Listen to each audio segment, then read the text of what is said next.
I told you before we started rolling that The World's a Little Blurry. I really love that documentary because it's about the process.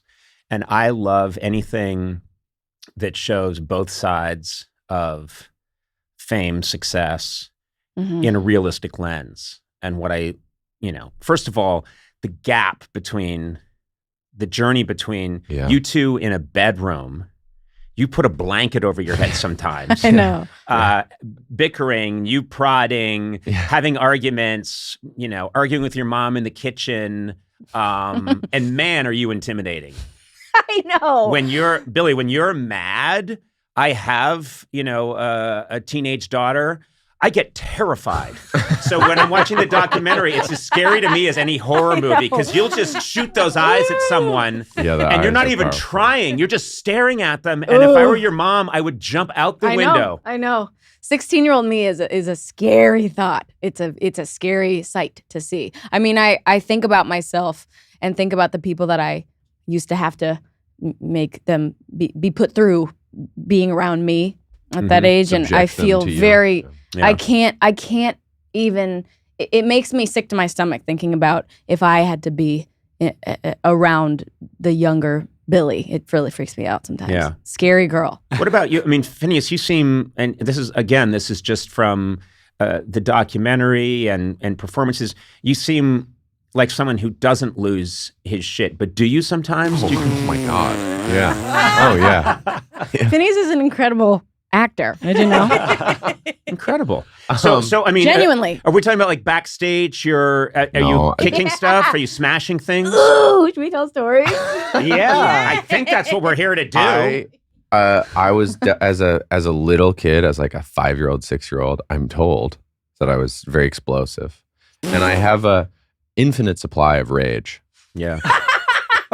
What an explanation. But I don't think anyone should be on the receiving end of it. So I try to just, quell it. I try to go empathy first, but there's always rage below it. My friend Ricky always reminds me that at one point he said, "Do you have a lot of rage?"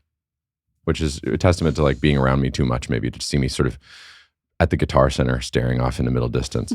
And he said, "Do you have a lot of rage?" And I said, "Are you joking?" That was apparently the thing I said. That is all I have. But I don't scream at anybody. True or false? Yeah, I would agree. I would agree. My team will disagree. I have no anger issues. Are you an asshole? He's a total asshole. You know what I am? Passive aggressive. No, are you an asshole? I don't think I'm. Well, you guys can back me up. I am not an asshole. I don't think. Everyone but whose mortgage is paid by. Yeah. I know. Now remember, before you answer, Yeah. your checks don't come out till Monday. I saw a full panel of people vigorously shaking their head to keep their job. Can we meet you behind the building Christ. later and tell you what we feel? Well, I think I've worked for him longer than anybody. And I will say he's not an asshole, but he has made an art form of being passive aggressive. Because the way I grew up, the way I grew up is I do have, I relate to FINNEAS because I have a lot of anger. I have a temper.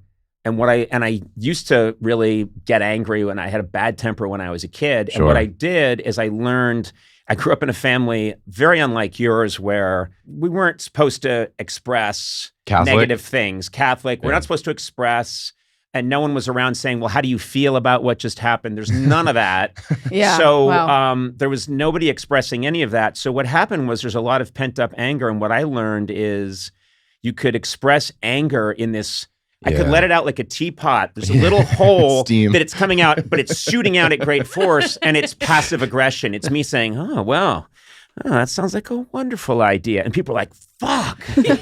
And I mastered this thing of being able to talk to somebody for a bit who I was really mad at, and we had a pleasant conversation, and then I'd leave, and they'd think, I think we had a pleasant conversation. Oh my God, I'm bleeding. He stabbed me with words 9 times, but I didn't feel it. So it's an issue. Yeah, it's an issue that I have to work on. But I don't think you can have creativity without some internal rage. You have to have. Yeah. I think that's one of the things that has been. I think you have to be a little tortured. That's what I think. Yeah, you have to be there's some great quote, and I'm misquoting it, but it was like, a lot of the world's great work has been done by people who didn't feel quite well. You know, it's like... It's true. I think the caveat there is that it's this slog and it's this challenge, and then sometimes it's effortless for 2 hours. Do you know, does that? Yes. Yeah. Yes. So like we had that yesterday. We've been slogging through writing for months. And yesterday time. we had a couple hours where the faucet was on. It was really easy. Yeah. But mostly it's not. I feel bad that I interrupted your great creative flow and you had to come here and do the podcast. That was yesterday. Oh. Yeah. What if it was going really great and they said, you got to do that Conan podcast? We'd do it. Thank you. Yeah. Thank you very much. Well, they have to say that I now. know, They're but we'd do here. it. Yeah. I know, do but it. then their fans would be like, what did we miss out on? By the way, have you played Bonnaroo? Uh-huh. We've done all of them. You've done all of them. Pretty We much, did. yeah. Sona, you were with me when I did Bonnaroo Yeah. Oh, because they make years ago. yeah. And it was What the hell? trench war. It was like was trench warfare. It's all disgusting. mud. It takes place in the summer in Tennessee. You're in a tent. You're in a tent. No, and like what I noticed with your fans is they love to get their hands on you, and you're very generous about hugging people. I'm the same way. I don't mind hugging people. Huge mistake at Bonnaroo. They're moist. Nobody had a shower in a week Oh, and a yeah. half. Yeah. Oh, yeah. Naked and moist. Stinky. There's a lot of naked, and disgusting people. Yeah. Yeah. But happy and high, probably. Like, Oh, they're yeah. just, you know. Well, you were high too. I was. But not too high. I was I would send working. you out for an iced coffee and you'd come back with like a goose. Here you go. Oh, it's not an iced coffee. Yeah, it was Bonnaroo. Yeah, it was a Yeah. good time. Mm-hmm.